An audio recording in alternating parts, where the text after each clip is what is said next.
Okay mga kaidol, may buntag sa tanan. Karon mga kaidol na ako i-share ba. Kining taga laing sikta ba, nang laing tinhuan gani, laing relihiyon.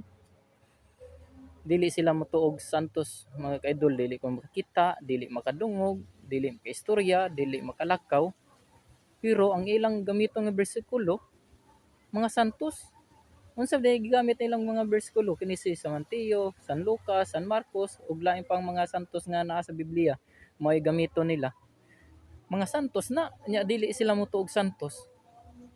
May pagkadaot nilang idol nga dili ang ilang pagsabot nga kuad dili sila kanang ilang gipanghatag nga bersikulo mga santos man na nya dili sila motuog santos. Sa ato pa wa gid sila kasabot sa ilang gipang basa.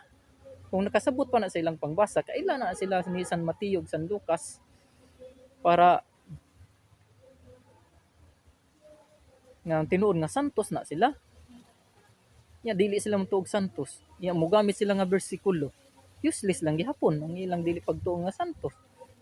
Nga dili sila motuog santos nya ilang gigamit.